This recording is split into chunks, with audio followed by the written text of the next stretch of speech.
Hey, what's going on, guys? I just got a new set of these faux leather end tables that I put on either side of my bed. I just wanted to show them to you real quick and let you know what I think. First of all, I really love the overall feel of them. Like, that faux leather feels really nice, and it seems so far like it's going to be really easy to clean. So I love that. I also love how easy it was to assemble. So pretty much it came in one box. So just unwrap it, and then all you had to do is flip the end table over and screw the four legs to the bottom with the bolts that it came with. One thing I'll say is that I did get two of these, just so you're aware. It's not a big deal, but one of them had holes that were clearly marked on it, but the other one had the fabric that was kind of draped over the bottom or stapled across the bottom, and I couldn't find the holes, and it was actually the first one I did. So I kind of just felt around and I was able to find the holes in there that the leg should mount to, and then I used my knife and just cut little holes in it so I could easily see it, and then line up my bolt holes easily that way. So all in, I think it took me about maybe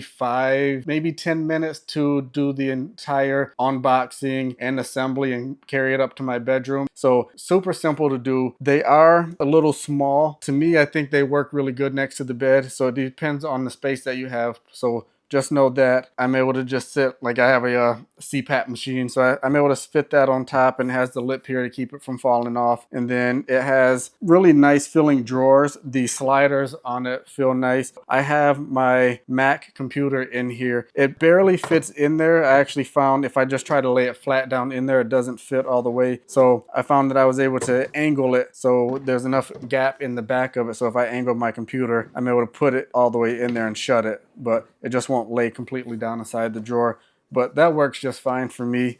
And then of course you have your two drawers, so I have a couple things in both of mine. So I think it's plenty of space to store the types of stuff that I keep in my bedroom. And then I like that it does have the legs, so as opposed to just sitting on the ground, you're able to pretty easily like get your hand or a broom or dust mop or whatever under there, so you don't get all the dust that accumulates. So I'm happy about that. So overall, guys, I just think these are really nice end tables, and I'm really happy to have them.